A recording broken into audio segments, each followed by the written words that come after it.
Sheriff. Yes, All right.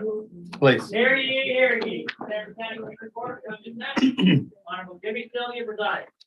Adams County Commissioner Court come to order this 9th day of August, 2022, 9:30 a.m. County Courtroom, Manaway, Texas. It's now 9:34 a.m. This regular meeting of Commissioner Court. You'll all rise. Corey, would you lead it, please? Yes, Lord, you can hear. Yes, sir. Don't think I can hear you that much. Well, I'm sure. Oh, yeah, sure. I guess we don't need that. That's right. So you said, sorry. All right. So, Heavenly Father, we just come to you now. Just thank you this day. We thank you for everything you do for us, Lord. Just thank you for sending your son to die for us that we might have salvation. Just ask for your guidance as we come to a court today and ask for good decision making, Father. Just ask you to be with the Hall family as I have a little procedure today, and just ask that you would be with them and that you'd be with the doctors and that everything would come out all right there, Lord. And I just pray that you'd be with our nation as we go through struggles, and just pray for your hand of protection and guidance over our nation. We pray for these things in Jesus Christ's holy name. Amen. Amen. Some pledges. Pledge allegiance to the flag of the United States of America and to the republic for which it stands, one nation under God, indivisible, with liberty and justice for all. I honor the Texas flag. I pledge allegiance to thee, Texas, one state, under God, one and indivisible. Thank you.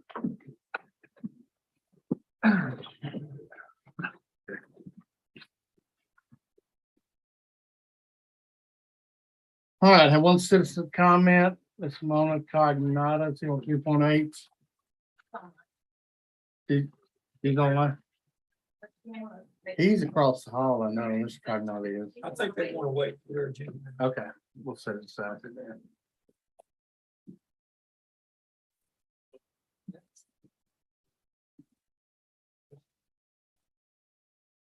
Ms. Cognata, you there? All right, we'll wait till Jen now. Unless she comes in. Okay, 1.1, discuss and consider proclamation declaring August 7th through 13th, 2022 to be Health Center Week in Chambers County. Commissioner Gore, you want to read that? I will. Bear with me. I do have new glasses on, so I'll be bobbing up and down. Resolution, whereas Only Point Health Clinic has served the community as a local designated community health center, federally qualified health center, FQHC, since 2007. And whereas the health center model continues to prove an efficient, effective means of reducing healthcare disparities and overcoming barriers to medical care, including geographic and income, insurance status, and is in doing so improves health care outcomes and reduces healthcare system costs. And whereas in 2021, OmniPoint Clinic, formerly known as Chambers Community Health Center, with locations Anahuac, Mount Bellevue, and Dayton, served 14,644 unduplicated patients with services with 37,847 medical encounters, 2,063 mental health encounters, and 1,404 dental encounters. With all the services provided between the 3 clinic sites and the school-based health center in Chambers County and Liberty counties. And whereas patients served by the community health center have lowered hospital admissions rates, lowered length of hospital stays, and lowered outpatients and other health care costs than those in underserved areas without health centers. And whereas during the nation's Health Center Week, we celebrate the legacy of American Health Center and their vital roles in shaping the past, present, and future of America's healthcare system. Now, therefore, be it known that on this day, the 9th day of August 2022, we, the Commissioners Court of Chambers County, do hereby declare the week of August 7th through 13th, 2022 to be Healthcare Week in Chambers County, and encourage residents to express their appreciation for the people, facilities, and all of those responsible for continued success and growth in our community. Motion by Commissioner Gorse, second by Commissioner Combs. Questions, comments? Appreciate all you guys do. Those in favor? Opposed, motion carries. You want to come up with, take a picture, Commissioner Gore, you want to give him? Here, give him, Billy, let me have you back. With his face.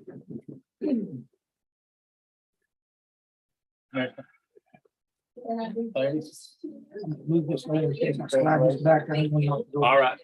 How are y'all today? How are you? Morning. How are you? Morning. How you doing? Good. Morning, sir.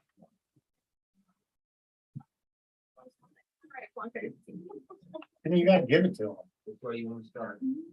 Commissioner Combs, we cannot see you. That's why I'm hiding back here.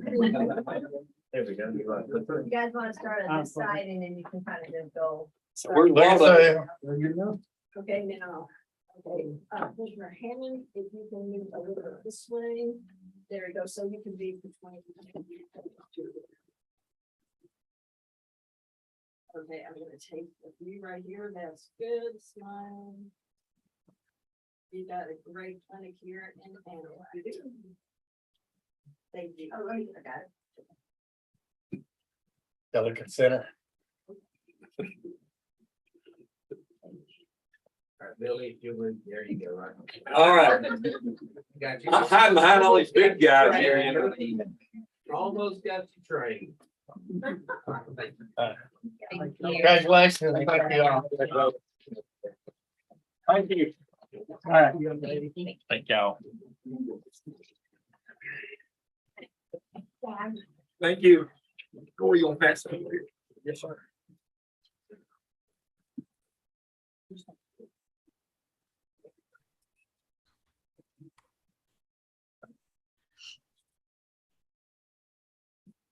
We are working to have these moved.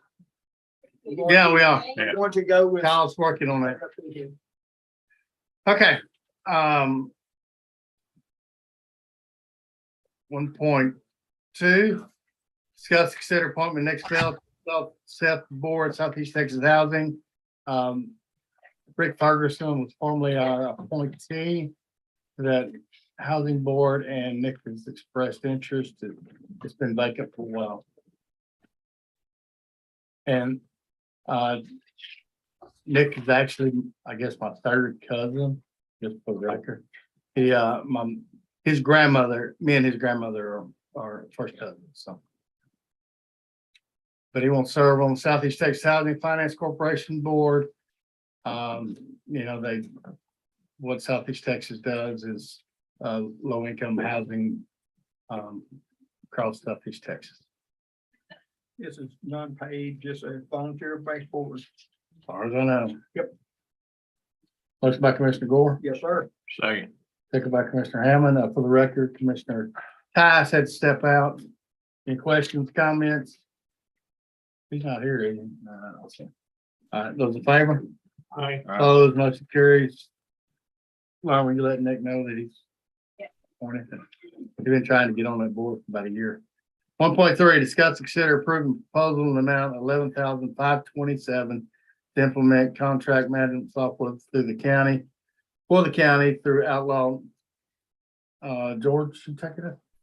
Commissioner Gore and IT had worked on it, and we procured the service. We did get a couple of prices, and this is something that would definitely help us. I thought IT would be in there to talk about it, but basically it'll help us get all our contracts in one spot to where any department or any office that needs the service, they can get it and keep their contract as to when a contract is coming up. That way you start getting ready to procure the new one if we're going to go out for RFP, et cetera, or bids. I can say Commissioner Gore was the one that served on the committee. Yeah, This is helpful with MOUs, interlocals with any cities and stuff like that. Also the contracts that come through the court. It'll keep us when they're coming up due and everything, so they get us on track. So once it'll be up to the department head to enter it into, once it's approved in court, then Yes, sir. We will go through IT to get the general gist of how we're going to proceed from here. But I know there's already some departments that could use it. Auditing, purchasing for two. Okay. I think it'll be set up between auditing, purchasing and IT. I think there'll be a couple other probably departments that have access to it. Everybody probably won't have the same access. That is correct. Would be used by Road and Bridge and. Yes, sir. Yeah, every department within the county will be using it, and then any agreements with the city of Mount Bellevue, BC, Old River. All of our interlocal agreements. will be on. Everything will go in here. It'll show when it's been updated, Trinity Bay, anything. And that way, Good. we don't have something sitting on the shelf that should have been looked at or updated 5 years ago. That's right. This here should ding it when it's due, Aaron, I think, you know, and it should let them know that, hey, this is coming due. We need to look at it. That's why it's being charged non-departmental, because all departments. Yeah, actually, I think IT was proposing to put this on their budget for They 23, were. and then you suggested going ahead and doing it. Yeah, I think we're far behind now. I mean, every time we look around, we're looking at contracts and stuff like that, and sometimes we can't find them. And so this here will help get us on track to get stuff in the system. I think we usually find them, it just takes a while. Yes, Sort package yes, sir. somewhere. No, we can find them. It just takes a while. All right, motion by Commissioner Gore, second by Commissioner Hammond. For the record, Commissioner Tice is back. Any other questions, comments? Those in favor? Opposed, motion carries. Financial 2.1, discuss consider justice of the peace precinct 2 2021 audits. Aaron, Lindsay. Morning, Lindsay. Good morning. I'm here if you have any questions. It's just a general audit. For the most part, they did a decent job, just timely deposits. They need to make their monthly reports to Commissioners Court. The judge did not have a response, so. We could accept the audit. Motion by Commissioner Combs, second by Commissioner Hammond. Any questions? No, I mean, my only question was, I appreciate you doing it, is, with a new judge coming in January. I think we need to do an audit on 3 as well to cover him as he's coming into office. So if we can do that. There's a JP3 audit almost completed. Okay. Yeah. But you have to do it end of the term audit too, don't you? Or, well, no, we normally do. Yeah, there's usually some kind of like checkout process, Yes, where sir. it comes out, so they'll check, make sure everything's there.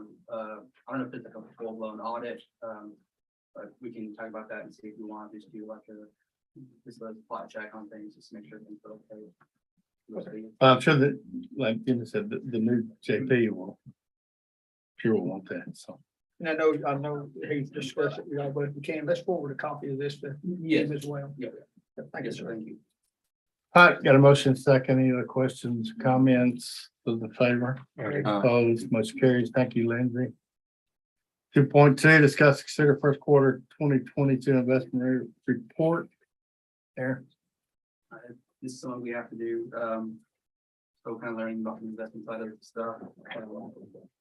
Any questions? If I don't know the answer, I'll go with the answer, but this is both quarter 1 and quarter 2 for this year. Actually, Aaron, I do have a question. It's actually on both, Let me, so let's take 2.2 and 2.3 together. 2.3 is the second quarter investment report. Go ahead. what is the negative interest? It says OPE trust fund PARs, and I'm just curious, they're pretty major numbers in negative interest. Was that the interest on our, That's, so you usually go, or set up a OPEB trust, so other post-employment benefits. So after the county employee retires, they get some, court said that they're gonna give them some benefits when they retire. And so the court made a trust, and so we contribute money every third quarter, I think. And then they do the investments for us. And so I know you can reach out to them. I haven't reached out to them yet, but yes, I think our last contribution was like 1.5 million, and we are losing money in that trust at the moment. It's my understanding from talking to Nikki that it's kind of across the board with everybody in that. yeah, because our last loss was over $1 million in the last quarter. It was 500,000 in the other ones. So it's not actually interest that we're losing. It's Yeah, Yeah, let me reach out to him and Nikki, and we'll get together, and then we'll report back and just kind of give you all an overview on that OPEB trust. Yeah, I was just curious what it was. Yes, sir. Yeah, that OPEB is a little bit difficult to understand. Down quite a bit. Mhm. I think it's because we guarantee so much interest and it's not there. And it's not, Right. yeah. Okay, so I'll entertain a motion to accept the first, second quarter investment report. So moved, yeah. Second. Motion by Commissioner Ty, second by Commissioner Combs. Any other questions, comments? Aaron, you'll get that and Yes, sir. report back. Those in favor? Opposed, motion carries. All right, I see Mr. Cognata's on and Mr. Cognata's here. And Mr. Brandmark's here. So let's go to 3.8, discuss, consider approval of permit changes as requested by the Cognatos. Or are you taking this, Nathan, Mr. Cognato? Yes. No, go ahead, Lou. That's fine. Come on up, sir. Name is Louis Cognata. How you doing, Mr. Cognato? Thank you very much. And this is my beautiful wife up here this time. She's up here on. I see ya. Yeah. So can you hear us, Mona? Testing, testing, 1, 2, 3. We can hear you. You're good. Excellent. Thank you very Good much. And a wonderful Tuesday morning to you all. Thank you. You too. Good morning. Yeah, Mona's in South Carolina. Yes, we have some business over there she's taking care of. So, gentlemen, this has to do with cleaning out the ditch on Lawrence Road. And we have provided several offerings to y'all, a couple of different agreements. And we want to get that ditch cleaned out, and things have gotten complicated since the last time that I've been in that ditch and doing work. I've been in there at least 4 times. And every one of the 4 times was, first time was with Don Brandon way back years ago. And he said, hey, Lou, no problem. Go ahead in there and clean out that ditch, because I needed to clean it out because I was cleaning out my ditch, on the ranch at the time. And it was verbal. And then another time was I had 2 bulkheads on my driveway. And they are really big bulkheads. They're 20 feet long, probably 10 feet up down. And one at a time, I had permission, and I can't remember who the county engineer was, but he did refer me to your local maintenance person, who does the maintenance on the ditches. And I got a hold of him, and he said, yeah, you can go ahead, Lou, and you can get it cleaned out right there, and you can put that big old bulkhead in there. And then the 4th time, that's 2 times. I had 1 bulkhead on one side of my driveway and another on the other side of the driveway. And then the 4th time was more recently when I asked Corey, there's a 48-inch culvert in that ditch that is downstream of our driveway. And we were in Billy's office, and we asked Corey if we could clean that up there and put in a bulkhead right there in that same ditch. And we got a verbal on that. So, the things have changed now. They're a lot more complicated. We need insurance, and we need to go through a lot of this now.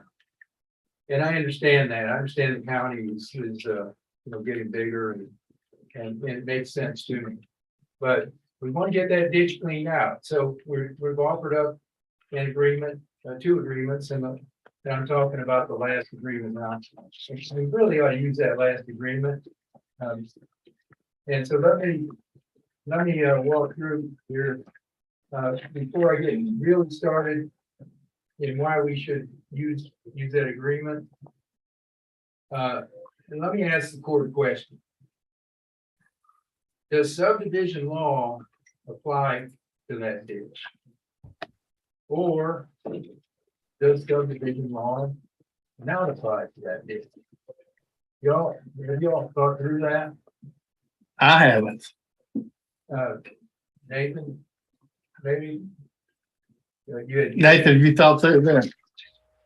I have never presented that exactly, but I've looked at your that decided it last fall.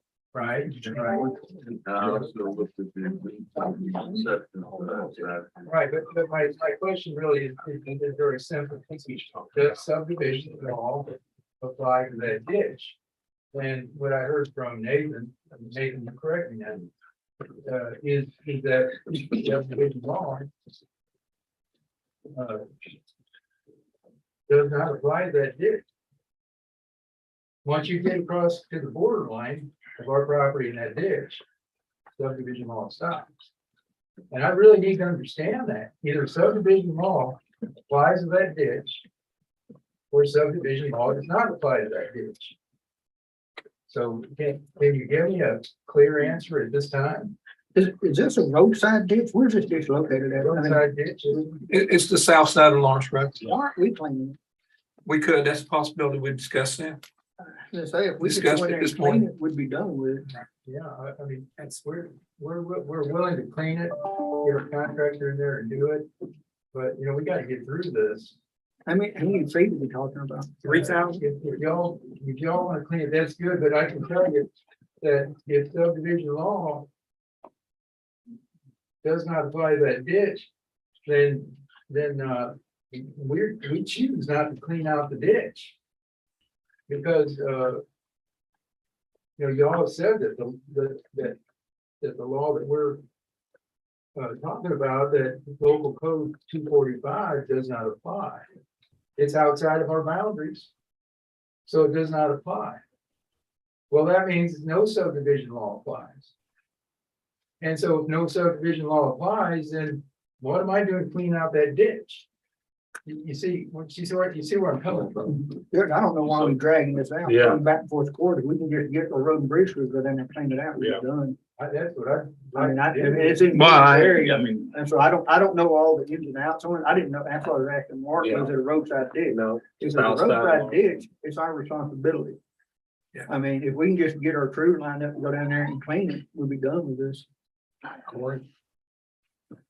Well, okay, so maybe I can answer this a little bit. I'm not an attorney, but my answer would be that subdivision law does not apply to this because the subdivision is from the boundary line over. So that was my point when we talked on this a couple weeks ago. But I think the reason that it comes into play is because your drainage calculations for the subdivision said that the ditch had to be a certain depth to make your calculations for the subdivision meet.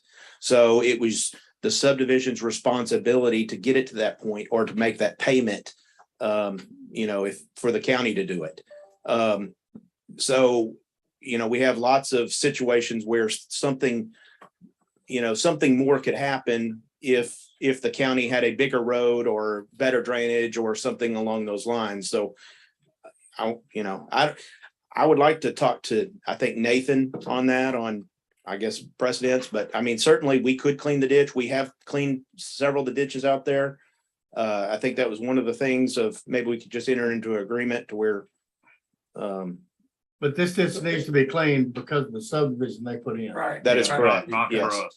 It's not just it's functioning for us. New development. The That's right. additional drainage that the subdivision is dumping into the ditch causes it to need to be deepened. It is functioning as is for the county road system. And at that's this part of point. their drainage plan. That is correct, yes. And that's the kicker of why this gets a little bit complicated. So So then, can we give them an estimated cost on this here? I mean, he's willing to hire a contractor to do it apparently. well, If we so just give him an estimated cost Our and he'll get. contractor is $21,500. That's what I'm saying. You can just pay the county if we're gonna do it for them. I mean, we can enter into a contract with him. And that'd be a legal question, or we can just do it. Right. I think you offered that up last week or 2 weeks ago when but I'm warmed up to it. I'm warmed up to it. So can we do that? Can we just make an agreement that we'll pay county $21,500 that we would pay our contractor And I'll be out there making sure that. Yeah, and we would have to accept a donation of 21.5 to clean this ditch for, Can they go across the hall and speak with Nathan and Corey now and see if they can work some out in the building maybe, or if he wants to, I'd be work happy. something And out? we discussed that briefly this morning. You were also checking about the insurance from your contractor. He didn't get it. You didn't hear anything? Sorry. Yeah. I tried to get a hold of him. it sounds like that's the simplest way to go. Right. Well, we definitely want to work this out. I mean, we're trying to get to that point. Let's do it. Well, I mean, that, So the three of y'all, Corey, go over across the hall and discuss a little bit. I'll wait for the road and bridge items, Okay, Yeah. but I'll wait till you get back. Okay. All right, so we're gonna table 3.8. 3.8 for the moment. And I'm gonna go to the library historical.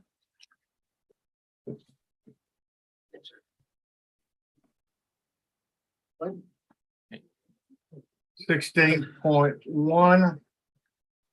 Approved prospective new appointee to Chambers County Historical Commission, Chuck Chandler, resident of Cove. Good morning, ma'am. Oh, here we go. Okay. You got it? Can anybody hear me? All right. Yeah, just state your name for the record. Yes, I have a little 2-minute spiel. Can I get my spiel now or later? Okay. All right. My name is Cheryl Shaw, and I'm the chairman of the Chambers County Historical Commission. And I would like to take a couple of minutes to recap some of our recent projects. We continue our efforts to safeguard our cemeteries by ensuring each one is identified with a metal name sign and, if necessary, protected by a fence. Darla Wilcox heads up our cemetery committee. She does a really good job. Some of these cemeteries are difficult to locate. She also attempts to document the burials within the cemeteries as well.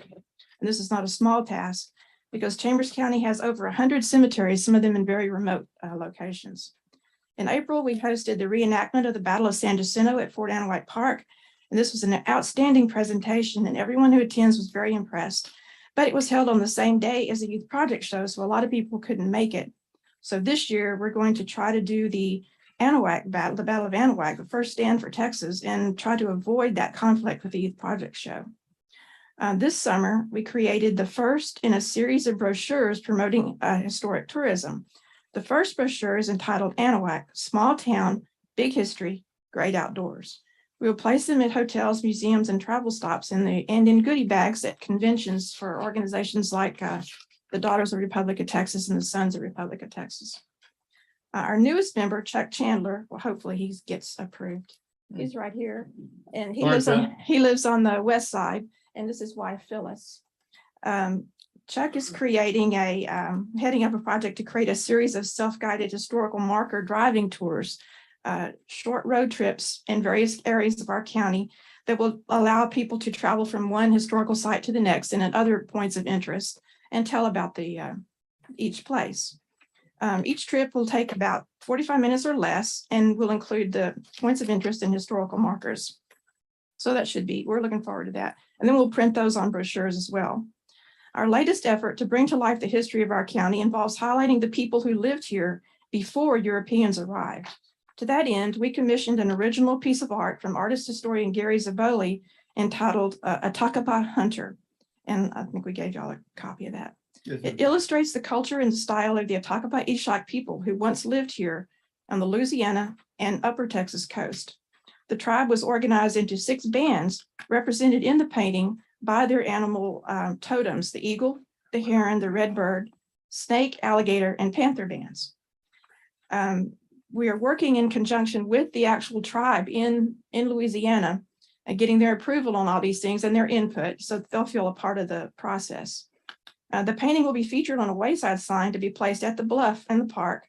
The state has approved the placement, but requires an archaeologist on site when the sign's leg holes are dug. So we're coordinating with Samantha Humphrey in hopes that the splash pad archaeologist can also witness the digging of our post holes. The Atacapa Ishak people are very honored and grateful that we are recognizing them in this way, and they're sharing with us their creation stories and vocabulary that we can also put on the sign. Chief Crying Eagle and the shaman have requested to attend the sign's unveiling and will perform a cleansing and blessing of the sign in the land. For the remainder of the year, we plan to host our usual historic reenactments at Gator Fest and O River Founders Day. In addition to the Texas Navy, we have a Scottish bagpiper this year who will be at Gator Fest. And we will have exhibits outlining the role of Irish and Scottish settlers in early Texas. We also are proud to help sponsor the Traveling Vietnam Veterans Memorial Wall that will be here in October. We are expecting the arrival of the Victoria Taylor Walker historical marker to be delivered sometime in September, and we will host an unveiling to honor this remarkable African-American teacher as soon as we get the sign. We hope to pursue markers for the Anahuac Middle School building and for the Rice Festival in the upcoming year. In December, we will host our traditional open house at the Chambers home, and we have met with Chris Arneson, licensed contractor for historic buildings, about the badly needed repairs on the Chambers home, and he is helping to calculate some expense amounts. To summarize, we are a small group of dedicated volunteers, and we do an excellent job. We have earned the Distinguished Service Award each year since 2005.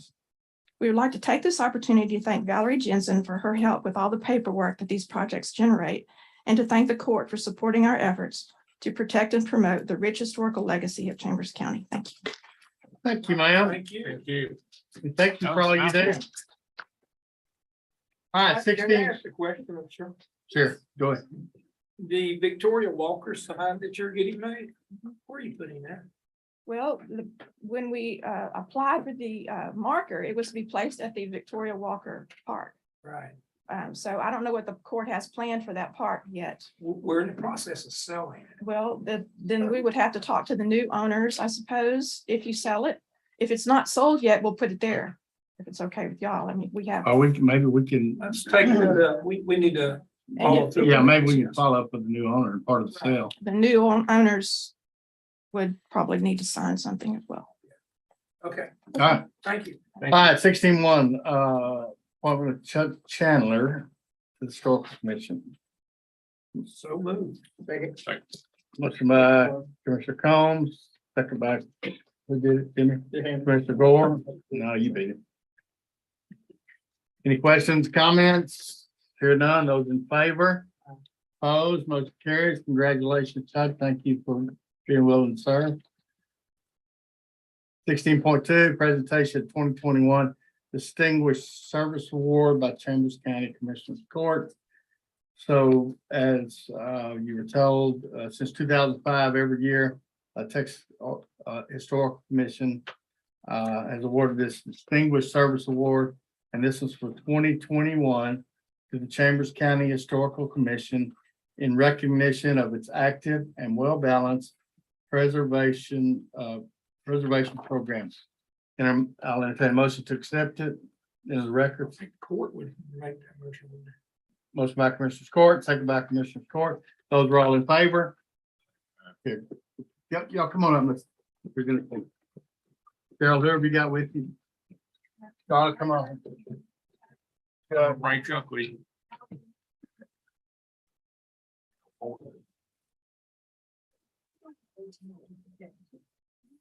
Congratulations again.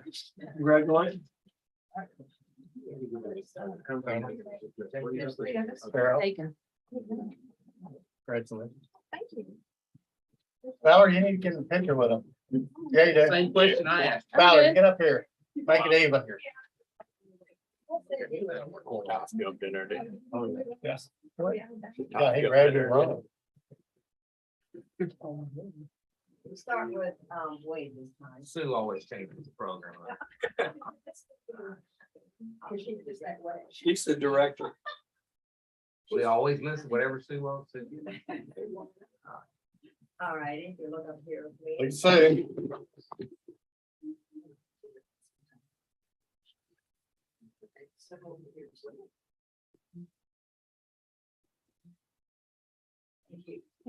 Thank you. Congratulations, you too, Valerie.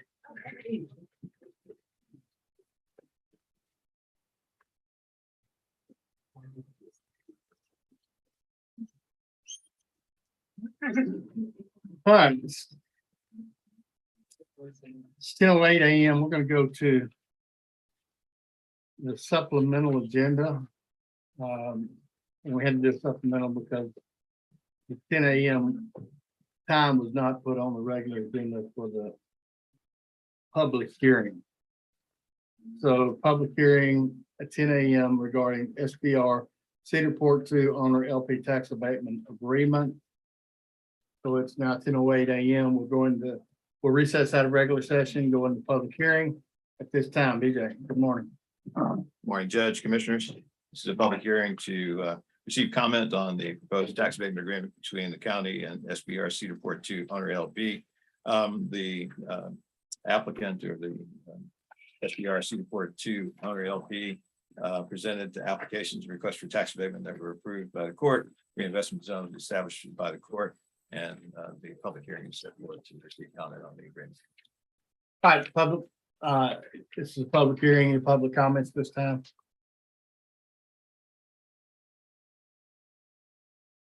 Here none, 10:09 a.m. will adjourn. Public hearing, go back into regular session of Commissioners Court, 5.7. Discuss and consider SBR Cedar Port 2 owner LP tax abatement agreement. BJ. Thank you, Judge, Commissioners. What you have before you is the actual agreement which embodies the terms and conditions that were agreed to as part of the application process. Present for. BJ, can you remind the court exactly what project this is? Yes, thank you, Commissioner. SBR Cedar Port 2 owner LP is building an 800,000 square foot facility in the Cedar Port Industrial Park. This is essentially phase 2 of the Plastic Express project that was approved by the court last year. The intent is to complete this facility by mid 2023. Approximately 100 jobs going to be created and capital investment of approximately $7 million. Thank you, BJ. Move for approval. First by Commissioner Combs, second by Commissioner Gore. Any questions, comments? Those in favor? Opposed, motion carries. 5.8, discuss consider Fulcrum Trinity Fuel LLC, Chapter 31, Economic Development Proposal. BJ. Thank you, Judge, Commissioners. What you have before you is a proposal that's being submitted by Fulcrum Trinity Fuels LLC for consideration of a Chapter 381 Economic Development Agreement. Fulcrum has been in due diligence for a project to site along the Gulf Coast since 2018. The Cedar Port Industrial Park has emerged as a finalist site for that. As part of their assessment with respect to finalizing the final site selection, they are pursuing potential incentives in this locale, primarily with Chapter 313 application with Barbers Hill ISD, presenting proposed proposals for review by Chambers County and the city of Baytown as well. And so today, the action that's being requested is simply to accept the proposal to start the 60-day review and approval process that is going to be paralleled by other site-related issues in the Cedar Port Industrial Park. I will make a motion that we accept the application for review. Second. Motion by Commissioner Collins, second by Commissioner Tice. Any questions? Yeah, Good. BJ, these are all competitive. I mean, we're competing against other sites. Yeah, so there are two sites in Louisiana, the one in Calcasieu Parish and one in East Baton Rouge there. Like, can you give like a comparison to us in Louisiana? I mean, we're behind the 8 ball on them because they give 100%. And can you just give a comparison of like the states around us that we're competing with? So, I mean, we're given a good tax abatement, which in the long term helps grow our net worth within the county and future stuff that we need. I mean, but other states around us are giving a lot more than we are. We're competing with that. Yes, I think give is I guess an investment, if you will, specific to incentives. The challenge in Texas associated with projects like this is that states like Louisiana have the capacity to have uncapped tax exempt bond financing, which is the structure that they're pursuing. And so there's nothing akin to this. There's $100 million cap, and so essentially this project in Texas, anywhere in Texas, would have to encumber in $100 million increments that tax exempt financing. So it speaks to the importance of Chapter 313, which is sunsetting this year, as well as Chambers County considering for tax abatements on a routine basis. As you mentioned, the industrial tax exemption program in the state of Louisiana used to abate taxes at 100%, but now it's 85% unlimited for 10 years, but also That's still a big number, right? it's substantial. That combined with Louisiana's ability to tax exempt bond finance makes it very, very appealing and competitive. There was a project that we were working on last year that ultimately went to Louisiana that was looking at Cedar Port. It was called Project Porto, very similar. A green related project, not that they were had developed some technology to produce green paraxylene.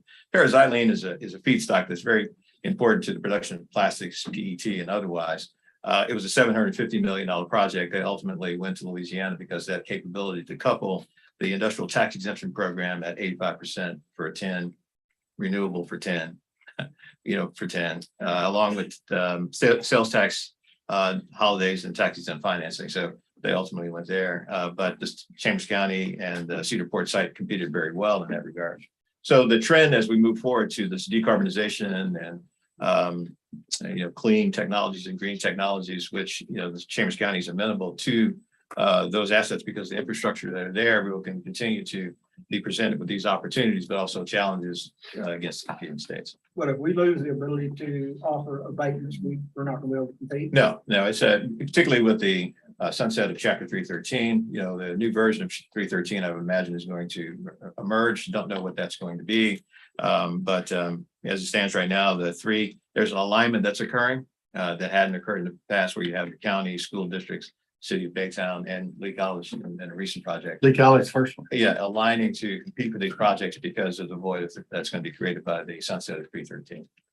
Thank you, DJ. Yeah, and one thing to note though, this project, I think three of us have actually individually met with them. It's a great project, but we still got a lot of work to do, between Fulcrum and with TGS. There's still a lot of unanswered questions that we got to get resolved.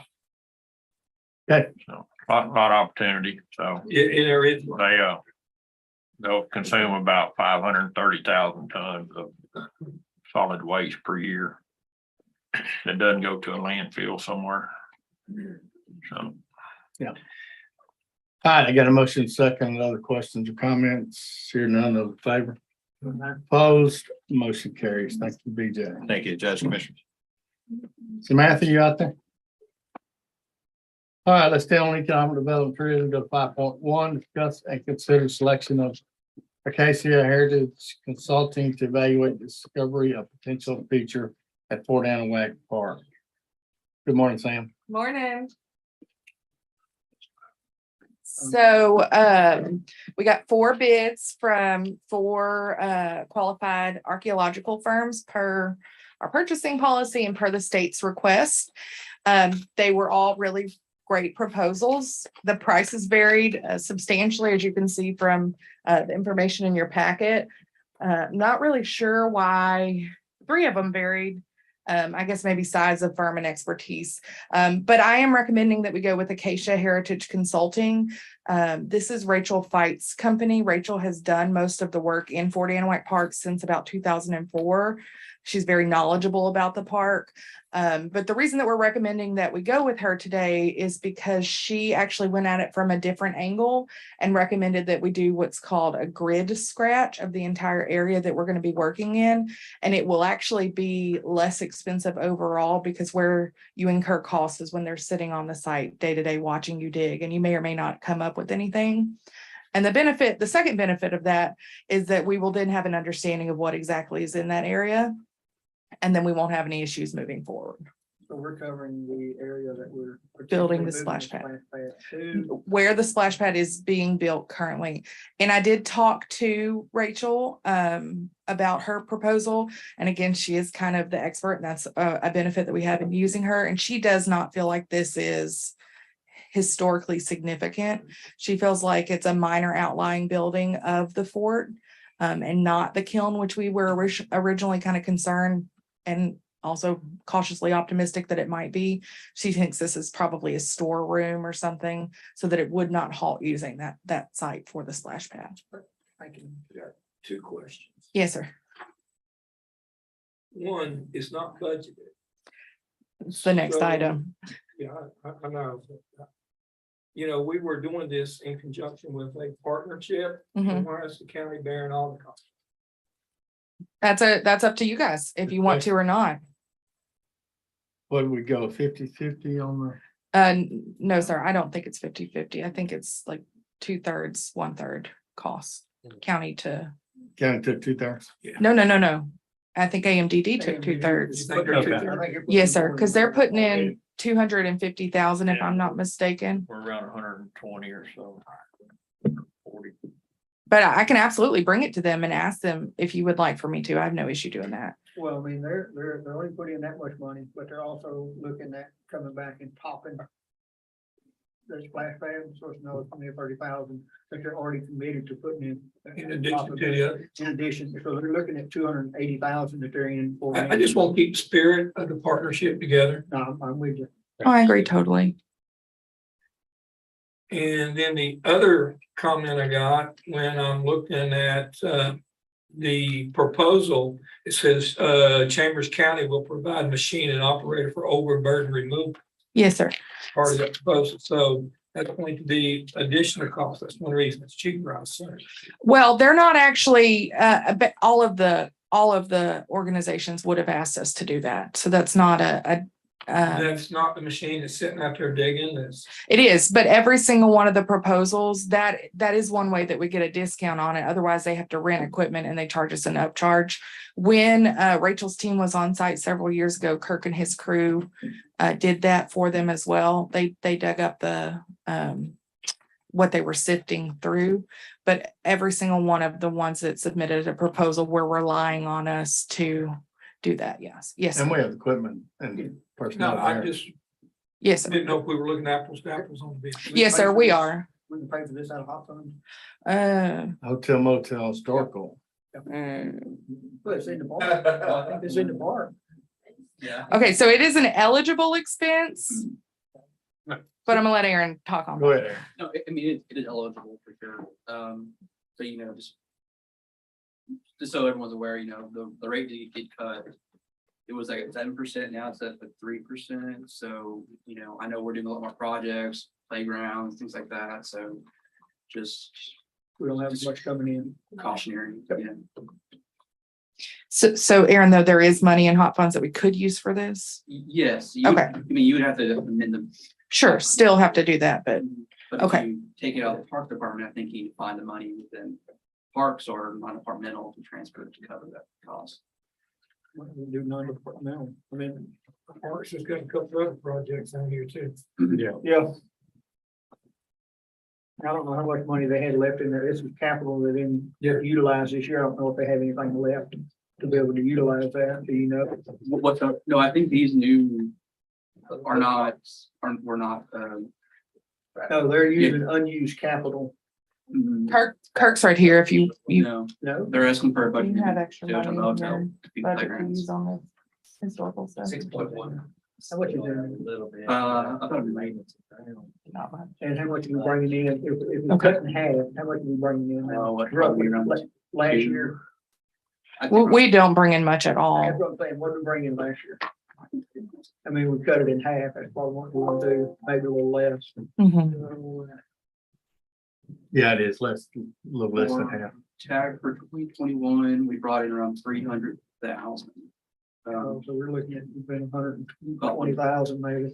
Yeah, he's already spent that on later. Yeah. Okay. And then some. Can we just do non-departmental? So there's not a PO with this item? No, so actually, we're kind of getting ahead of ourselves. Do we want to do 5.2, which is the budget amendment request, and then come back to 5.1 after you guys have decided? Or do you want to approve the contract or approve selection of them? There's no contract yet. 5.2, discuss consider budget amendment in the amount of 23,438 to cover the cost of archaeological investigation at Fort Allen Lake Pond. So there's your money talk. I just want to make sure that we're staying on for Miss Danny. There's not a PO, there's not a contract. This is just selection, correct? Okay, well, we don't have a choice. We have to do it. If you're gonna build a splash pad. Right. Yes, and I mean, they've already committed 280,000. I mean, we committed 110, so I mean, that's pretty good partnership. So I mean, Where you recommending them in the budget from, Aaron? You don't have it in parks Maintenance and grounds, I have some left. enough to cover that? And get through the end I of the want year. to say right now. Painfully I have close. like 71,000 for the rest of the So year. we wouldn't have to amend the budget, we just take it out of your maintenance and grounds, which is where it should come from anyway. I mean, that's fine with me as long as, I get in mind, maybe, if I have. You get to buy and there's an emergency, we'll figure out what we need to do. If I'm not mistaken, I believe I looked at this morning, I think it's. Okay. 71,000. All right, we'll pull 5.2 Okay. and go back to 5.1. I just, again, I don't want to leave Kirk in a bind, so as long as you guys assure him that you'll help him out. Because parks are really important to me. There's an emergency that Okay, thank you. Thank you. I'll make a motion, Jerry, if we go ahead and go with that. with the Casey Heritage Consulting. Yes. Motion by Commissioner Gore, second by Commissioner Tice. Any questions, comments, those in favor? Opposed? Motion carried. So you pull 5.2? Pull, 5.2 pulled, needed. 5.3, discuss and consider authorizing procurement process for landfill communications tower to begin funded by ARPA. What we do on that, Judge? Oh. So what does George need to do? We need to make the issue a PO out of. We're not quite ready for the Yeah, PO We're yet. not quite there yet. That's what We're not quite there. we know Once we we, need it. yeah, once they get the funding figured out, they gotta make Yes. budget transfers, et cetera, through here. No, wait, what are you talking about? The $71,000, we taking it out of that account? Oh, the project's not 71,000. Wait, what's 71,000? Oh, He has 71 in his budget. 5.2, 5.1 Yeah. will come out of his budget. He'll set a PO and move forward with the purchase. Okay. Once we get the contract, which I don't have yet. Yes. All right, 5 point, where were we? 5.3. Who's up first? 5.3, it's all right. Okay, Okay. so we're working through those ARPA dollars. Right now, we are in the bid process for the landfill sale, just so you guys are aware. I believe those are due next week, I think, next Tuesday. Thursday, okay. We're also working through, just kind of giving y'all an update, the document preservation. We're working through the body cameras that you guys have requested. The sale's on its way. We're working on developing the documents associated with that small business nonprofit grant that was approved as part of that. That's going to take us a little while to do. But kind of our next construction type project is the construction of a landfill communications tower to replace the existing tower, which has surpassed its life cycle. And I'm just here today to ask you guys to approve us to go through procurement like I always like to do. Could I get you to give us a complete update on all the ARPA funds along with the projects that we had chose originally on the list? Yeah, absolutely. Yeah, and I can give you an allocated budget, what we've used or tied up so far in projects. Yes, sir. I can do that for you. Yeah, I can get that too. Yes, sir. Is the old tower coming down? Yes, it is. So. I got a generator over there. George, pass that microphone, please. So what we'll need to do is probably assign that generator to this new tower. Does that make sense? That works for me. Yeah, we're still gonna need a generator at this new facility. So rather than incurring costs, we'll just move it over. It's right next to each other. And you're gonna make that part of the same contract? Yes, we You're can do gonna that. tear it down and build a new one? Yes. Okay. Yeah, and they're right next to each other. They're not far apart at all. And the difference between the existing one is that the existing one is what's called a guide tower, which has the cables. This one is a self-supporting tower, which from my understanding, I am certainly not a tower expert. It is a better model. It will last a little bit longer. And the existing one is actually about 5 years past its life cycle as is. So, but Mike, I'll get with you a little bit more on that. And it takes up less space. Somebody whispered that in my ear. Oh, it was Motion Ryan. by Commissioner Gore, second by Commissioner Tice. Those in favor? Aye. Opposed, motion carries. Back to 5.1. I know we beat it to death, but we need to, Cheryl, those signposts that she's talking about, we need to see what they charge to those. Yes. Okay. Yeah, I don't think that they're gonna charge us anything. Okay. My preliminary conversation was that they would not. Good. I want to make sure you. Yeah, Get because I mean, everything it's like Cheryl and I discussed, they're literally standing there while they drill a hole. It's 5 minutes of their time. All right, 5.4, discuss, consider authorizing the installation of a pilot's lounge FBO at the Winnie Airport, paid for by TxDOT ramp grant. So this is kind of a two item project, but this is for the installation of pilot's lounge facility at the Winnie Airport, which currently has nothing except a porta potty. So that's great. And I think Ronnie has actually said that it's blown over several times and he's had to go out there and pick it up. So not very pleasant at all. But as the county grows, these facilities are being used more and more often, and expanding the resources that we have will increase traffic to the airports and growth. So we do have the TxDOT ramp grant that we get annually that can pay for this. I do want to clarify that TxDOT ramp grant is a 50-50 grant. So it's not, we will technically be paying for 50% of it. We'll pay for it up front. They'll reimburse us 50%. Mike and his team has worked really hard on getting us quotes for this. And it's actually going to work in 2 TxDOT fiscal years. We're going to pay for part of it out of this fiscal year because theirs rolls October 1st. But that money's already budgeted into the airport budget and all that. So. Motion by Commissioner Gore, second by Commissioner Tice. Questions? Those in favor? Opposed? Aye. Motion opposed? Yes, sir. Okay, one opposed, Commissioner Combs. 5.5, discuss and consider Chambers County Construction Management to work with the purchasing department to seek appropriate bids for installation of pilot's lounge FBO at the Winnie Airport. So like I mentioned, I like to come to you guys before we go to bid on anything, get your authorization to do that. So this is just authorizing purchasing and building maintenance, construction management to work together to go to bid on this. Second. By Commissioner Gore, second by Commissioner Tice. So questions? In favor? Opposed? Motion carries. That's all I have. All right, we're done Thank getting all you. development and tourism. And I'll get you that list by the end of the day. 10:30, Commissioner let's Combs. take 10. You're welcome.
Good job. 7:07 a.m. Call come to order.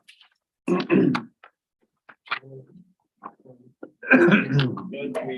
have an agreement.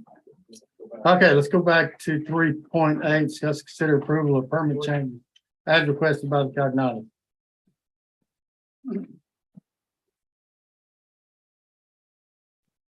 So court, we went over to the conference room and talked for a little bit, and we have reached an agreement similar to what was discussed. We would like to enter into a donation agreement for this. And so as for the $21,500 that the Cognatas had with their contractor, the county would agree to do that work and being reimbursed through a donation process for of $21,500 for that work. So at the next court, so basically I put aside the existing 3.8 agreement and request that we come back in 2 weeks with that donation that y'all would approve at that point so that we can complete the work. So the next court will have an honor to accept the donation for the work done. That is correct. All right, so you want to we'll pull 3.8. And I just, so Lou, is that your understanding as well? Yes, I agree with that. Okay. Sounds good. I appreciate you guys working it out. Thank you very much. Thank you. Awesome. Thank you, Larry. Thank you. All right, Corey, while you got the microphone, let's 3.1, discuss and consider awarding full depth repair and driveway various location, lowest best qualified bidder. Yes, sir. So we've got, I added that to y'all's desk. Y'all have that in front of you there. That is titled Greenscapes 6. We had the one bidder and we'd like to approve this bid. As I get back to the back. For the $123,150. So moved, Judge. Second. Mr. Bucker, Mr. Gore, second by Mr. Collins. I spoke with George yesterday, and I mean, I appreciate the extra all of us put into this here. I mean, we only got one bid. So I'm happy to see a new bidder coming in, we can work with, hopefully more stuff in the future.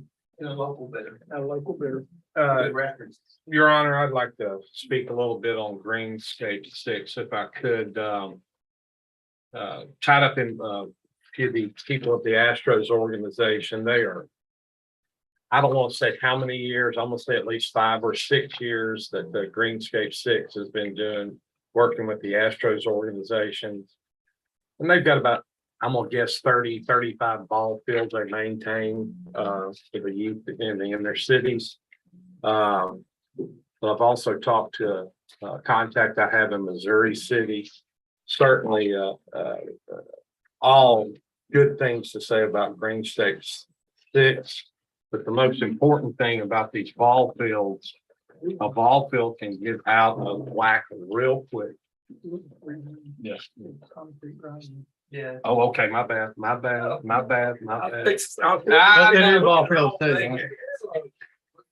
But they can be used in other areas if they come in and show a good job with the full depth repair and driveway work that we've got. So I think this is something, certainly bringing in another local contractor that can show that they do a good job. We've definitely got some of that ball field stuff and all that might be able to be utilized. Where I was getting to, they're very diversified, have a lot of good So are we going to be repairing these with concrete or solid? Concrete is our preferable choice. Concrete, Billy. Okay. Concrete on I there. just want to make sure. All right, I got a motion second. Those in I got a favor. question. All right, sorry. Go ahead. What's this last page on here? It's optional bid. You got for mobilization and then 625 square yards of concrete picnic slab. I think it's on tap on. No, it is. It is. Okay, so Good that morning, Natalie. morning. Morning, Natalie. That one was more of to get a quote on how much it would cost for the picnic pad, so that's why it says optional. So right now, all we want to approve is for the second to last page, which is the 123 for the driveways and the full dip repair. So that will not be part of this contract. Yeah, that was your motion, second, 150, correct? Mm-hmm. Billy, Yes, sir. That's what Corey said. all right, other questions? Tony? No, I'm good. All right, now, those in favor?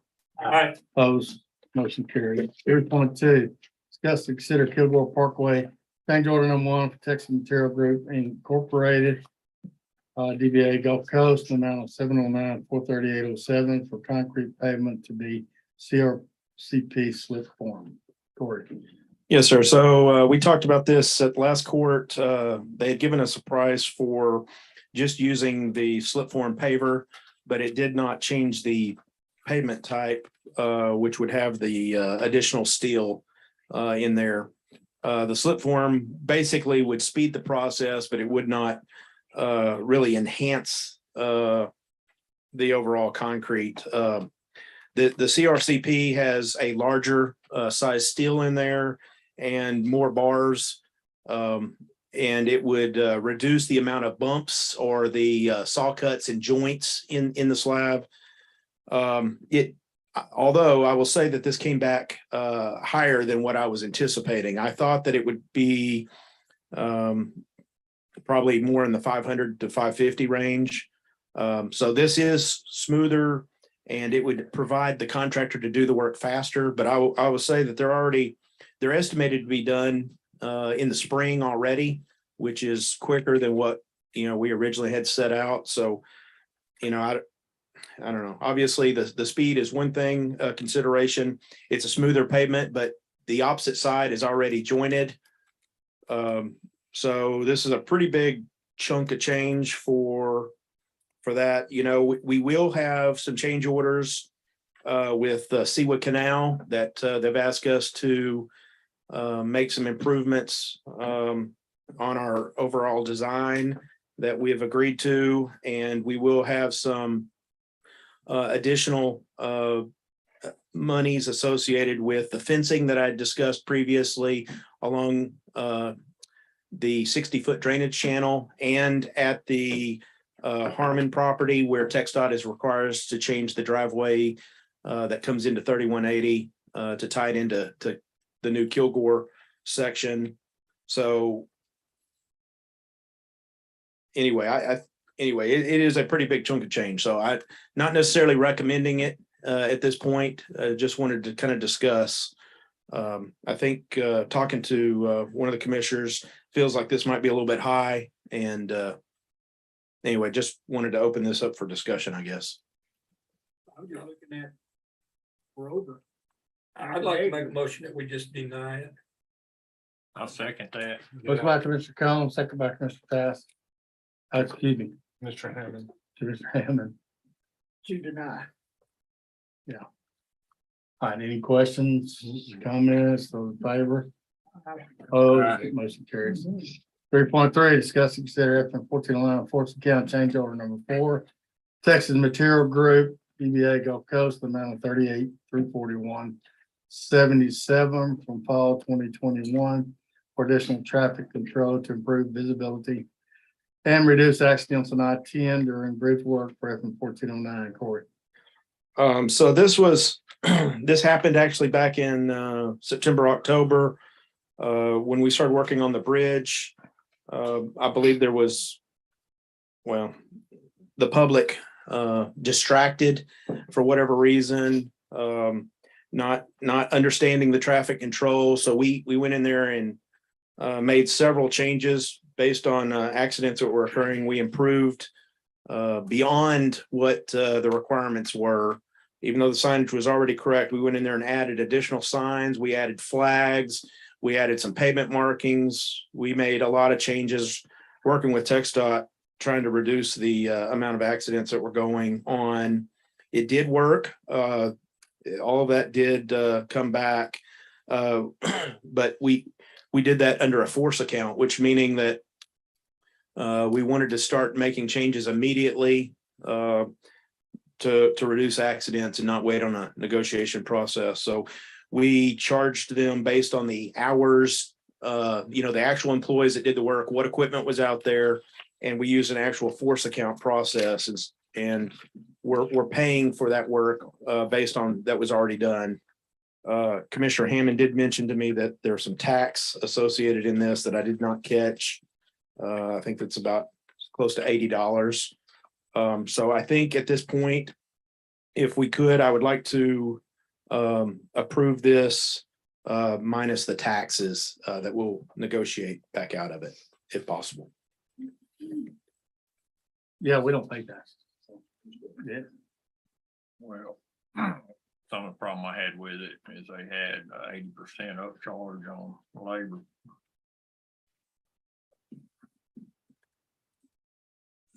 Yes, Which and doubled the cost of the labor. Yeah, it's kind of absorbing it, so. Sounds like every job site in America. well, it's so as I explained, that is a standard formula that TxDOT uses in their contracts essentially. And so for a force account, it's not a bid price that you go through a process of using the exact labor prices, and then you have escalators that's allowed that bumps it up. And so sometimes it's higher on this force account because of that. And then sometimes an actual change order, but the force account is always a quicker process. So anyway, we've already gone through negotiations with TxDOT. They have approved this based on the formulas and the rates. But we'll follow y'all's guidance. Is that a reimbursable to us? If TxDOT agrees upon change orders, it's subject to reimbursement by anything that's done through the process correctly is eligible for reimbursement through FHWA. All right, I got him. Do I have more? No. Motion by Commissioner Hammond, second by Commissioner Tice. Questions, comments? Those in favor? Opposed, motion carries, and that's 38,341.77, less than $80 taxes, correct? Yes, sir. Approximately $80. That's correct. Approximately. Correct. All right, 3.4, discuss and consider update on LGI subdivision. So I've been working with LGI, Joseph's Cove, attorneys and developers for about 3 years now on our issues with that subdivision. We have something that was submitted by their subdivision, and I would like to consider that with our attorney, with you guys in executive if possible. 3.4 is go to executive session. 3.5, discuss and consider pavement repair options. 1409. So on there, I have gotten some questions from the school district yesterday, not associated with the pavement repair, but on the bridge. So I'm just going to mention that. They have about 2 weeks left. I understand school will be opening next Wednesday. The bridge is not going to be ready for opening by the time school starts. There's still texturing of the existing bridge for the texture protects the traveling public in case it's raining, that it's not too slick. They still have to prepare the joints on the expansion joints, the steel headers, place the header joint material, and stripe the bridge. And those things are going to take about 2 weeks to complete. So we should be opening around the end of the month, but it's not going to make the first day of school. As far as the pavement repair, we talked about that. I think over the last 2 courts, been working with TxDOT and with Dan Baum and the contractor. We have provided, I believe that the header joint material would be a really good option for utilizing that. We're gaining a price. I was hoping to have that today. I do not have that material cost yet, but it would be less overall work than the full depth milling or that milling and repair that TxDOT was wanting us to do. I would have to gain approval through TxDOT as of yet and gain a change order price, but just wanted to bring that up for discussion and consideration from you guys.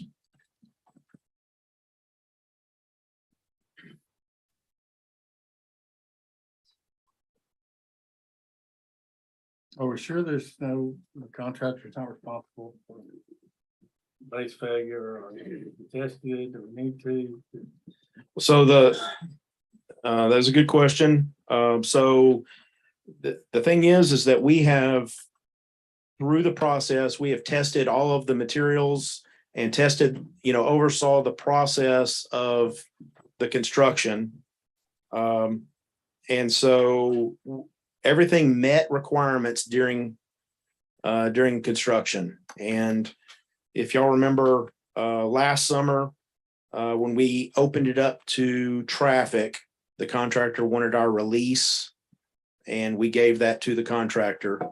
The TxDOT gave us a tentative release that they were in agreement with that and allowed us to open it up to traffic. The only thing was if there was any major damages, they put that in their email that they would want us to make those repairs prior to handing it over to them. And so, and I know Tommy and I have talked that obviously this is not something that is the county's fault either. I don't feel like it's the contractor. I believe that this is an act of God. Larry Marr and I both talked about that at the last court. The drought has caused this because of our expansive clays. Larry had mentioned his testing company testing that and coming back with recommendations. I believe that they have also agreed that it is due to the drought, but they have yet do not have any recommendation on how to repair it. So, like I said, going back and forth to TxDOT, they do feel like they want us to repair. Initially, they wanted us to go full depth. I totally disagree with it because there's no way of repairing it completely. Anything is going to be a repair. So like I said, I believe the header joint material would be probably a little more cost effective.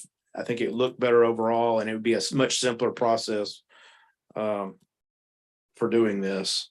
If you want, the other option is, I know we could probably get the TxDOT represented over here. Noel is heading up. He's no longer going to be our area engineer. They're in the process of gaining another area engineer for Liberty. But So you're not ready for any action on it? I'm not. I kind of wanted to get y'all's direction essentially. Are we getting a release? After we do these repairs, they gonna release us? We will get a release, yes. And so that was one of the things that Tommy had mentioned before, that, in any of the repairs that we want, we're going to need them to agree to the process and the final procedures. And part of that will be that they're releasing us from further They responsibility. should take the whole thing over. So Yes, the bridge is gonna be completed, right. and then they'll take it all over and we'll start getting reimbursed. Right. They're not willing to do that until the cracking's addressed, but I went and drove it this morning and it's like most of it's like just a couple inches from the very edge of the shoulder. So. Yeah, a lot of it is Makes small. sense. It can be done by just a normal rubber joint seal, So how many feet, miles do we have of this? What's It's the about extent? it's about 6,000 feet of cracking overall. So It's just kind of sporadic down there. and it varies from anywhere from a few inches over to maybe, I would say the most is somewhere like 24 to 30 inches from the edge, something like that. And the It's widest, all in the shoulder. Not it's all in the neck. shoulder. That's right. There's no issue with the traveling public. It's just a sightly issue at this point. The widest crack being about the size of a silver dollar, I would say. Not like the cracks on the back of my yard. Right. Yeah, right. And it's due the same thing. We see these same issues. It just, it reflected up to the surface. Dannenbaum is in the process of preparing a written report to deliver to us. I mean, naturally, I think we need to do it as economically feasible as we can and something that TxDOT will buy off on. So we don't need to own that road forever. We need to get rid of it. Right. Agreed. I just want to keep y'all in the loop and be transparent with what's going on. So we'll process on, and I'll continue to try to minimize that when we get that price on that header joint. I'll have a discussion with TxDOT, and if we need to get y'all further involved. Yeah, we will. we're not gonna start So, getting passed through toll reimbursements until they take it over. correct. They were going to start giving us the tolls on. They have to accept the road into Before maintenance. they even start giving us tolls. That is correct. And so, So I can quit going out there and just drive back and forth. yeah, Billy. we'll You're put out right. a advisory for everybody to start driving it at some point. All right, so we're gonna table 3.5. To 3.6, update on potential SER change order to remove additional silt. Phase 1, Kilgore drainage system downstream of railroad tracks for it. So we have spent some time out there. We had the agreement with KTN to clean the existing silt that was in the old phase 1 portion upstream of the railroad tracks. And get rid of the erosion, the silt in the bottom, around the box, on the slopes, repair the slopes back, prepare them for seeding, and get the seeding done. They got all of that done. And then once that was the case, then you could see that there was actually some additional silt downstream of that box that we were not really aware of. Well, we weren't aware of it at all. And it's still holding some water back. So I've asked the consultant with PK to get us a change order price for SER to do that work. I don't have that as of yet. They're analyzing that. They said they were willing to do that work. And I would believe that we would probably, it's of the same thing where it's still a portion of KTN's responsibility as well. So I believe that we would need to go back with them and, negotiate a portion of that with them on the cleanup. Right now, we're at a 50-50. Yeah. Right. We're still at a 50-50 on the cleanup. So the thing is that this is in the portion that I had Angel Brothers go and seed, and we have the slopes all done. So if we was to go back, like one of my questions was, could a road and bridge do that? Well, If we did, it would cause us to mess up the slopes, which would require us to go back in there and do all of that slope and reseeding and stuff again. Have the potential, if it rained on us, we could lose additional material. It would put liability on us. For us to do it from the top, we would have to have a long stick hoe rental in place. And then we would have to have dump trucks for hauling that material off, which would pull away from our road maintenance and road work that they're doing. Is this gonna continue to be an ongoing deal? It should not be. No, That's I mean, my only concern. we have to get, once you have the slopes established, it should be in place, but this all led to a portion of this was during hurricane and tropical storm events prior to the slopes being established. And so that was the leading portion of the cause. And The only reason I'm saying that is we're gonna be responsible for maintaining this thing forever, so. I was just thinking that, I mean, if it's gonna be an ongoing deal. After the contractor's not there, we could purchase a long stick hole. And do it like that, because, and then we could charge whoever our partner was, if it would do it. If it was gonna be an ongoing deal. Well, silt, I mean, if you establish the road, I'm sorry, the vegetation, the silt should not continue. That's the point of that. So I don't believe that it should be ongoing. And we never have gotten the silt out. When we started phase 2, phase 1 was already silted up at the time we started.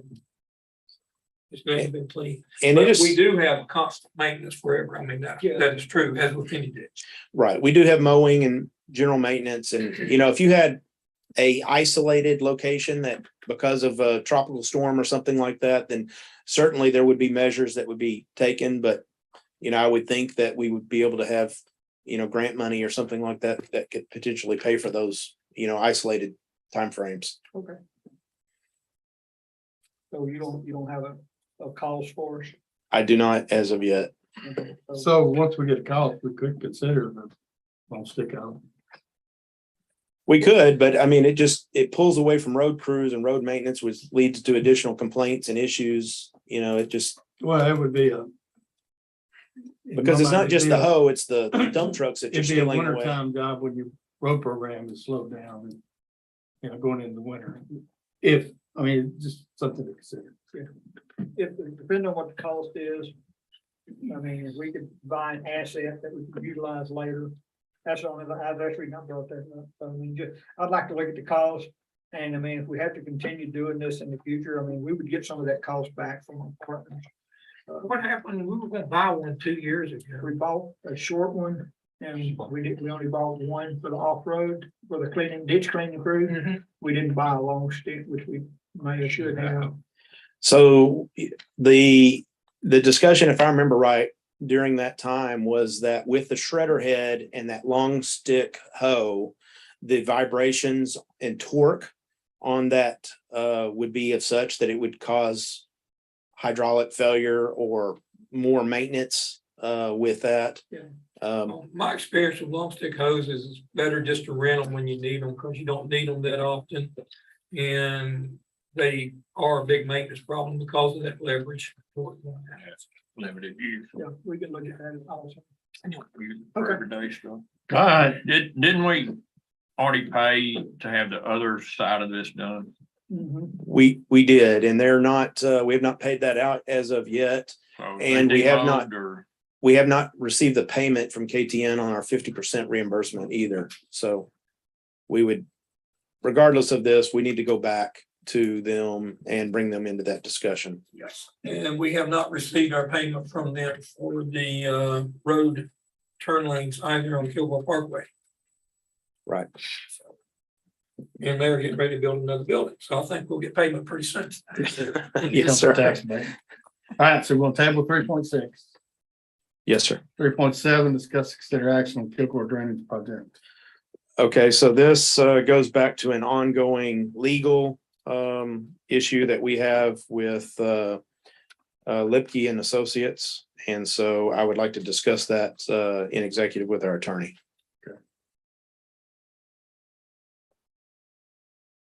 All right, 3.7 to executive session. 3.9, discuss consider surplus right away for it from 30, says 1380, but it's 3180. Yeah, it should be 3180. So this Judge, as you know, we've been talking about gaining back the surplus at 3180 in the jug handles.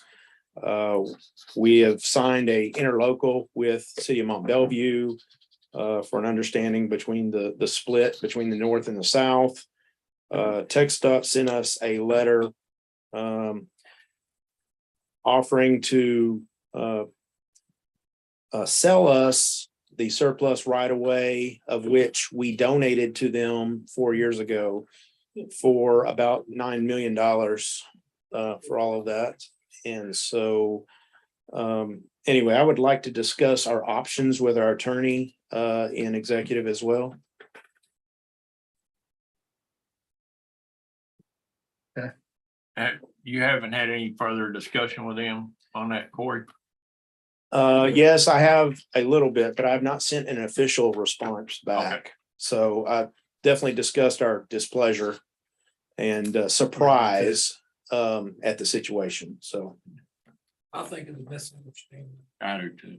I'm hoping it's Austin not talking to Beaumont. well, I do believe, I mean, the letter came from Austin, not from Beaumont. So, and I think it is, and I will say that it is normal procedure for, a surplus to be sold in normal situations, but this is a different situation. So yes, I do. I agree with you.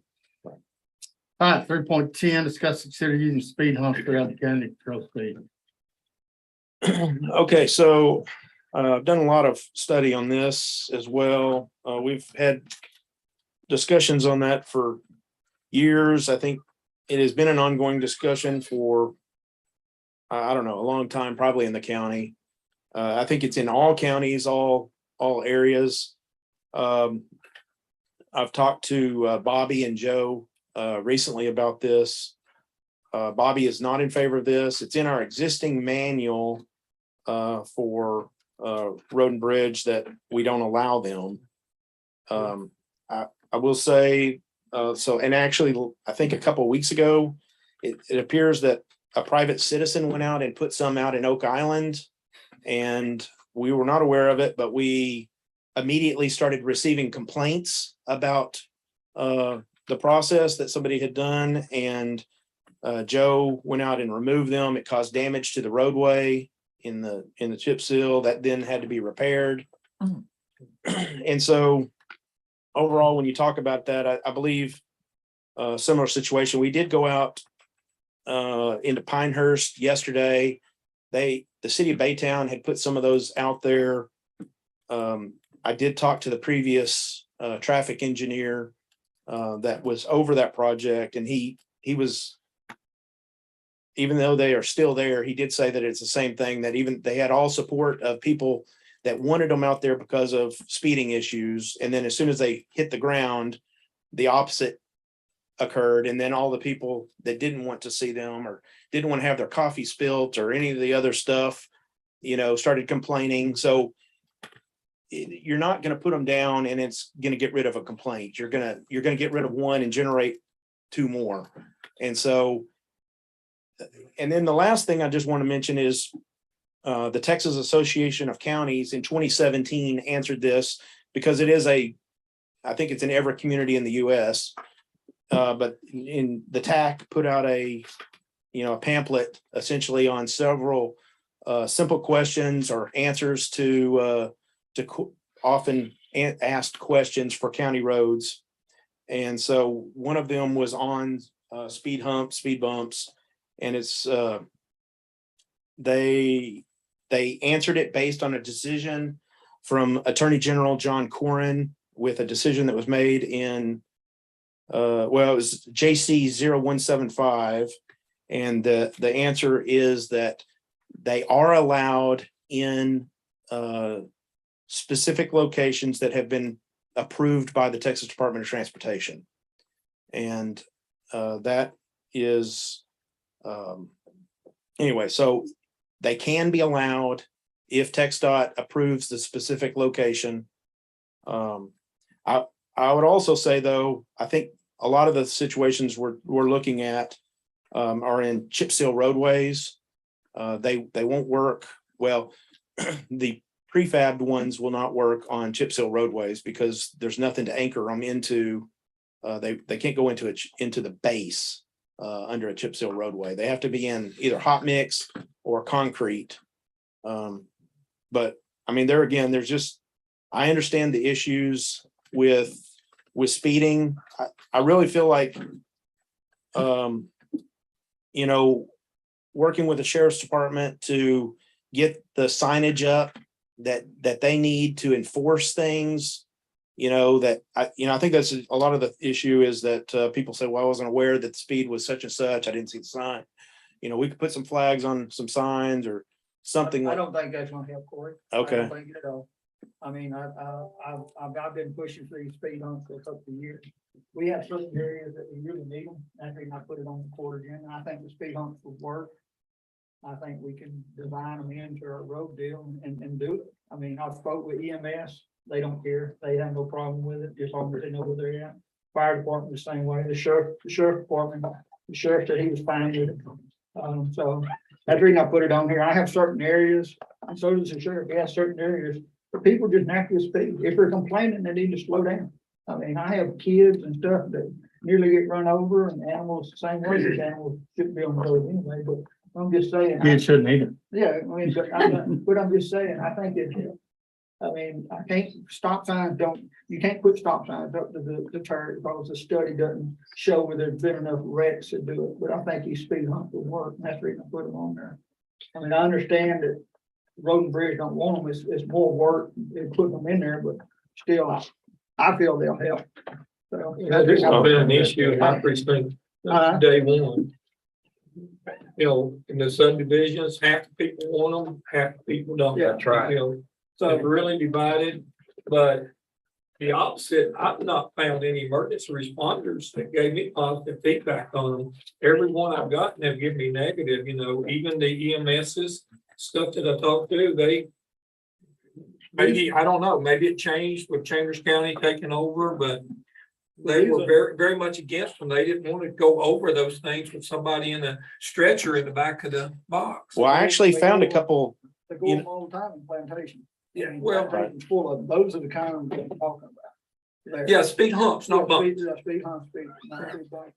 I mean, but But here's, these are not on long stretches of highway where you have to do it. These You know, are the ones I'm talking about short- were subdivision. Yeah, and so in areas, so that's the reason I asked them to put on there. there's a definite difference between the hump and the. Oh, that's that. So anyway. Yeah. Personal opinion. Well, you I've know, got some people I need to slow down. well, the ones that, you know, in most of the subdivisions that's in my precinct, they were wanting them, they got concrete streets. And, you know, and they would go in, they would anchor down. And we've actually told them that, you know, if their HOAs would buy them, that, you know, we put them in. We've actually done that a couple times. Nobody ever did it. In Pinehurst, the city did put them in Pinehurst. And that's been mixed, you know, and a lot of people that live out there. It's like Corey said, it's you trade one for another. You know, it's just You do. but it did slow cars down. It just slowed down, and Yeah. I think it varies from precinct to precinct. I think I do it too. varies from person to person. Yeah. I would just like to have the option to give it a try to see if it'll help. I mean, we have some people that exit on Dugott and other roads over there that think it's a raceway. I mean, the sheriff is giving tickets out in a 35-mile-per-hour zone, people doing 75 miles an hour. And it's continuous over there on certain roads. And the sheriff does not have the manpower to set up, and I wouldn't ask him to. I mean, so this is just another option, because I've had numerous people asking about them. I would just like to have the option to put them and give them a try. That's the reason I put it on here. I mean, I'll make a motion that would approve it. You know, the action I item, know. I'll second it so we can talk about it. The action item says discuss and consider using speed bumps throughout the county to control speed. And that's the reason I say you can have an option and be up to the commissioner if he wants them in his area. If someone asks for them, it'd be up to the commissioner and them to consider it in their area. That's all I'm asking. I know you brought up plantation, private subdivision. But it's probably 80-20, 80% of the people hate it. Well, But yeah, here's the deal. I like it because I know when I approach that hump, I slow down because I do have the coffee and whatever. So it does work. It does work. Because you don't want to hit that thing. No, it's just an option. Like I said, I've got 2 or 3 roads that are constant speeders on, and the neighbors and stuff like that. So anyway, it's just an option that I would like to have. Okay. So just, you want to do it as a trial? I think it'll be a trial. Well, the sheriff said he had some that he would like to try it on too, because he has numerous that he cannot control speeders. And Yeah, Country Meadows, you know, Red Oak, stuff like that. We've got of several over there that they've been asking for them. It's like a since I've race been in strip over there. on one of those And those are country roads, so the Right. both down from work. I mean, with the chip seal roads, I think that's really gonna only affect me. That we'll have to plan it out for the future and have asphalt put down. I mean, that's the only difference. Then we gotta think about how we're gonna fund this stuff too. It'll come out of road and bridge fund. Fund it and the timing on it. You're pulling away from road and bridge. So, I mean, it could be something we could be doing in the office. So is this gonna be at the discretion of the commissioner Yes. in the prospective precinct? Yes. City Mount Bellevue, I mean, I know it's a city, but I talked with Corey the other day, cities are different. The City of Mount Bellevue just done it on, so straight over there. So, I mean, apparently people feel that they work. Can we make this effective January 1? It's gonna be that long before we even. Well, you get to choose, Billy. You say no. I man, it's your precinct. I mean, you Yeah. just- No, I'm telling you, there's 3 subdivisions in my precinct that would love this. Well, that's what I'm saying. I think it's up to the commissioner to precinct, try it and see how it works. And go from there. I would like to slow some people down for some tragic stuff happening. Curiosity, is a couple of those off 146. All 3 of them. All 3 of them are. So anyway, I figured so, Bill. All right, I got a motion in second. Any other discussion? Those in favor? Opposed? Motion carries. Is there a maximum amount you're stealing out of the budget for that? whatever we need. I think you do it as a trial. Let's see. Do it on a couple of places. And then come back with it and see how it's going. I don't have no trial. You're lucky the city of Mont Bellevue takes care of your stuff. Yeah, and they put them in. Okay. Little they don't though. All right, Parks and Rec.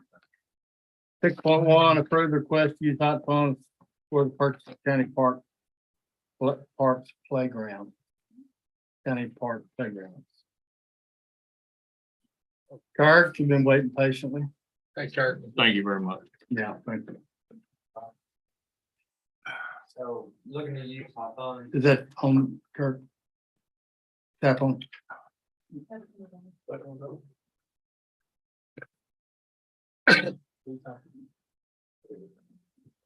Good. Good. Looking to use hot funds to replace 2 of our playgrounds that we had for years and they're in bad shape. Actually, one I've had to completely rope it off. That's at Bradford. And I've used parts off of it just to patch the playground at Old River Community, just to get it by a couple of months.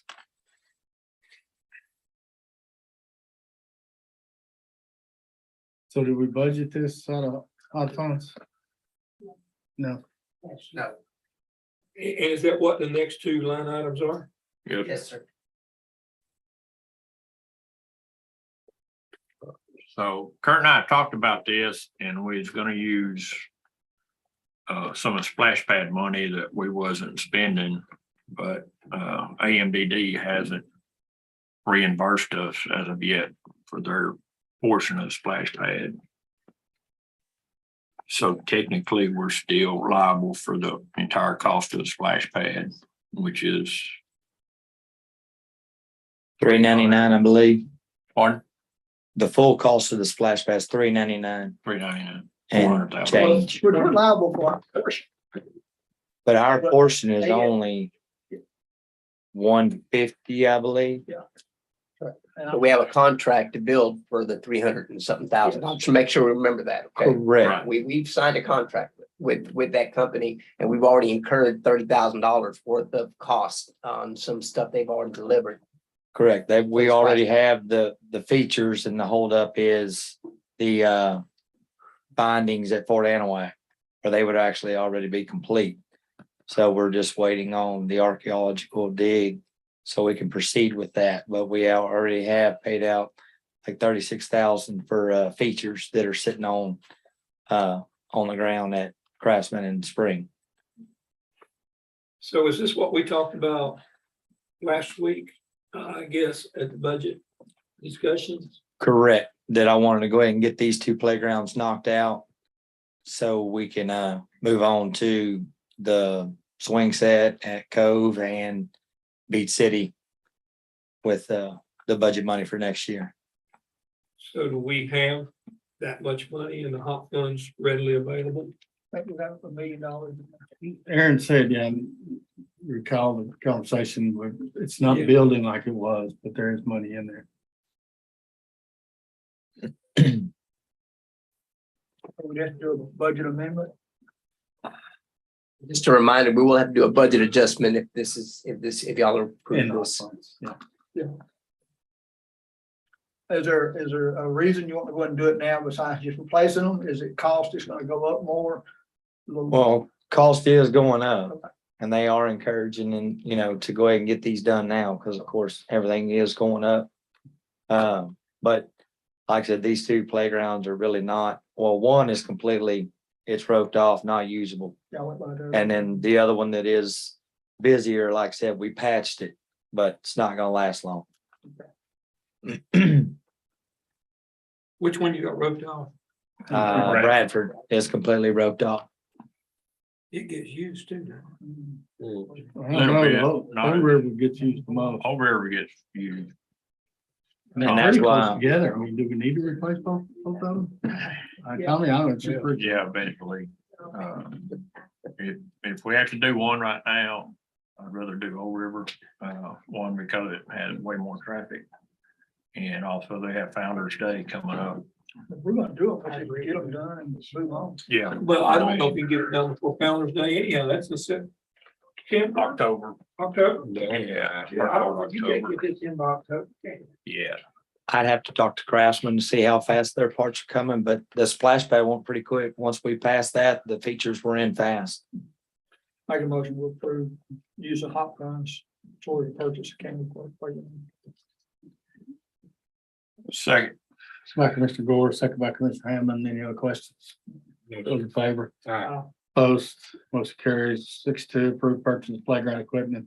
Below River Community Building from Craftsman in the amount of $73,696.04. So move. Second. Motion by Commissioner Hammond, second by Commissioner Tice. Any other comment? Questions? Those in favor? Opposed, motion carries 6-3, approved purchase of playground equipment for MQ Bradford Park from Craftsman in the amount of $76,303.40. So moved. Second. Motion by Commissioner Gore, second by Commissioner Hammond. Do we want to hold off on that one and see how this other works out? Do you really need the two? Don't put it there and you'll find out. Well. I mean, it's a pocket park. Tommy said that a while ago, it doesn't get used that much. Tommy's your precinct. Doesn't get used that much because it's in bad shape. bad, Billy. I think it would be. Yeah. Really, the playground's been roped off for a while, so. All right, I got a motion and second. Hurry up, the auditor came back. He heard of us. Those in favor? Opposed, motion carried. Don't worry about it, Aaron. We took care of it. Lindsay said whatever we want to do. Thank y'all. She said, Aaron, thank you. Thank you, Kurt. Thanks, Kurt. Hey, Kurt. Yeah, yes, yeah. Did you get with Aaron? We're talking about yes, thank Maintenance building, 7.1, discuss and consider using science engineering for material testing for the Cook Field Sports Complex. Winnie Ball Fields, $28,000. Mike. This is just material testing that we gotta have, so. This is the cost. This is pretty much the same field as we had at Anahuac, and we used about that much money at Anahuac, so we're looking at right around the same cost. So moved. Second. Motion by Commissioner Gore, second by Commissioner Tice. Questions? Yeah, what we're getting funding from, we're over budget. There is. I know the package shows there wasn't, but last week we did it because NNT's contract came through, so we had to get it set up for them. And we included that 28,000. It was after those pies were submitted to Commissioner. So with this, we're at 100% budget, $1,100 over, right? I didn't look at that. With With it. allow this, I think that's exactly right. I think that's right. Aaron? I mean, Aaron, you verify that? Sorry. Chris too. Yeah, so if you remember, with Cook Park, it was just kind of way over budget, but the court decided to move funds from, was it, which road project was it again? I think it was, Oh, Needle Point maybe, or? yeah, because it's gonna take so long to take done, and so we wouldn't have just move that money into that project to finish Yeah, we're Cook Park. going to use Y'all the need tax. to quit rating my No, you're going to use that tax to pay for your, that road deal over there. Billy. Yeah, car tag, whatever. Yeah. Car. To answer his question, he is correct about the amount we are over with this expenditure. Yes, but y'all did approve to move that money to that one project to Cook Park, so they're responsible to cover that project. Okay. But yeah, if we didn't have moved that, it would have been over. Thank you. All right, got a motion second. Any other questions? Those in favor? Opposed? Motion carries. 7.2, transfer money from unused $250,000 maintenance 2022-007 capital budget account to new essential project. Mike. This is part of the, like I said, in budget, some of the money that we saved that we're not proceeding with, or some of the projects we actually found that we could get grants on.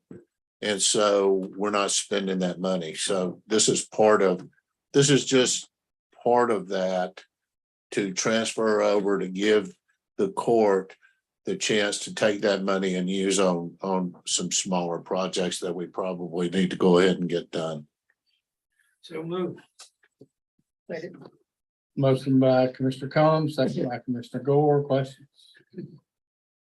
Those in favor? Opposed? Motion carries. 7.3, install new awning over book drop at Juanita Hargrave's Library from Texas Awnings for $5,864.22. Mike. So this is one of those projects. We got a book drop out there that, as hot as it is, it's just like scalding. And this is to put a little awning over it. The other awning that we have over at Goss, the other book drop we have at Goss already has an awning over it. This one didn't. So this is to put an awning over it. And the way the whole thing's configured, we had to put a little bigger awning over this because we had to span a little bigger area. So moved, Judge. Motion by Commissioner Ty, second by Commissioner Hammond. Questions? Yes, not on this here, I'm just gonna ask you about the project. Mike, do you have, for this 250, do you have a list of projects that we can possibly get done this year that you can give us out of that money? Some of the projects that y'all requested me to look at, I'm trying to get pricing on right now, so I'll bring them later to court. Okay, thank you. All right, those in favor? Opposed? Motion carries. 7.4. Install building maintenance systems controls to HVAC units at Goss Library to control moisture and humidity in the building. Contact, Mike. So Goss Library was done before, basically right as I got to the county. They didn't put a building maintenance system on there. Therefore, we cannot control the units, the HVAC units on that library. Our big problem, as hot as it is right now, the people in the library think they're going to control the humidity by adjusting their thermostats that I have no control over. So we went in the other day, they had 6 units running at 66 degrees. They had 1 unit that was on fan, bringing in outside hot air in the building. I'm surprised it wasn't raining in there, but really and truly, this library needs to have a control system so I can regulate on the computer humidity and how the air is controlled, especially with books in there. So moved. Motion by Commissioner Hammond, second by Commissioner Combs. Questions? Those in favor? Opposed? Mike, by the way, y'all quit freezing us out in here. Keep it coming. Keep it coming, Mike. We move it up and down, but All right, solid waste, 8.1, discuss and consider the purchase of 3 license plate recognition cameras for collection stations. She didn't show up, but this has been vetted out and it's good to go, guys. And this is something good that we need to do. Yeah, and the amount is Second. motion by Commissioner Combs, second by Commissioner Tice, amount's $8,550, and then recurring total $7,500 a year. Questions? Those in favor? Opposed, motion carried. Sean will make us some money off that. All right, golf course, 12-1, discuss, consider approving request. Use 2022 allocated budget funds for capital equipment purchases for 2023 for this year. And Judge, again, this is James doing what Mike is doing, and it's a great idea. Using money that he could not use to do a project because it couldn't be done in time, to get some low hanging fruit and buy some equipment that's available on the buy board right now, which would be 12.2 and 12.3 if it's approved. So moved. Second. Motion by Commissioner Gore, second by Commissioner Tice. Questions? In favor? Opposed, motion carries. 12-2, discuss, consider consider the purchase of a 45 horsepower tractor from Wildco Equipment in the amount of $29,602.89, which is the buy board price. So moved. Second. Motion by Commissioner Tice, second by Commissioner Hammond. You must be playing a lot of golf after you proved it quick. A lot. Any questions? Those in favor? Opposed, motion carries. 12-3. Discuss, consider the purchase of greens mower from Kansas Golf and Turf, the amount of $37,566. So moved. Second. Motion by Commissioner Tice, second by Commissioner Hammond. I don't even play golf. Those in favor? Opposed, motion carries. I heard the court's looking really good. No, it's unbelievable. They're dry as it is. Yeah. No mosquitoes. All right, personnel, 18-1, discuss, consider reinstating years of service as well as vacation leave time for John Duhan, solid waste. So moved. Motion by Commissioner Combs, second by Commissioner Gore. Any idea how long he was gone before he come back? 2 months, 3 months. Not long. Less than a year. Okay, yeah, I didn't get a chance to follow up with Debbie on that, so. Yeah. All right, got a motion second. Any other questions? Those in favor? Opposed, motion carries. Brian, you got something? Mike, sure. All right, let's go to consent. Commissioner Warren. Nothing for 2, 3. Oh, we will pull number 10 on the consent. Yes. Because the proclamation wasn't extended, so didn't need to be extended. We pulled it. So the burn ban's off? Our man's off. Yeah, you read newspaper, you find out, right? Burn man's off. I mean, the fire marshal don't inform us. I don't get to. He informed me. Sorry. Just saying. Public info sent out an email to everyone. I didn't see it. I got it. Yeah. I didn't get it. Saw the one that burn ban was intact. Yeah, there was something sent out yesterday, wasn't it? Didn't get one. Public info. Yeah. We'll follow up and see. I'm good, Judge. Precinct 4. Yeah, I got a question for Commissioner Gore. You got in here on your payroll changes. You got 2 of them that are identical. Is that a double up or? No, it's just one that's at the library, one's a cleaning lady that we hired for the WIC and health services there, and then the library, and then. So it is 2 different It's 2 ones? different people. What? Anything else, Billy? We just changed the job description. Yeah. Judge, did you take out the 8.1? I don't know. You look. I think I got it. 8.1, voted on and approved. Yeah. All right, nothing else, Billy?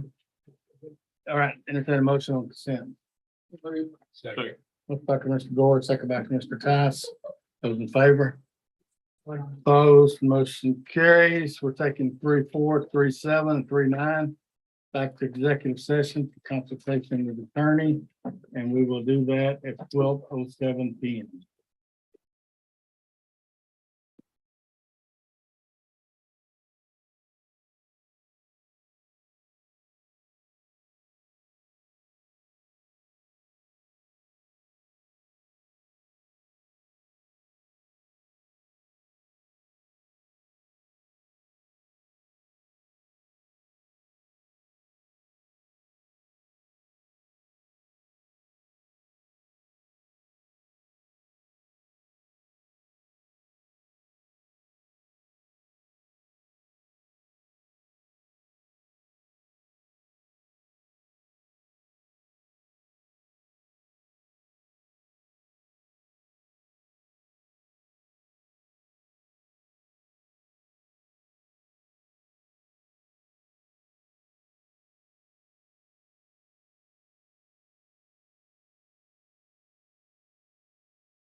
Did you make cookies? No cookies today. You know. All right, court come to order after executive session is 2:03 PM. 3.4. No action. 3.7. Respective act, no action. 3.9, no action. Is that correct? No action on any of those three items. Correct, sir. All right, with nothing further to come before the court, we are adjourned at 2:03 PM.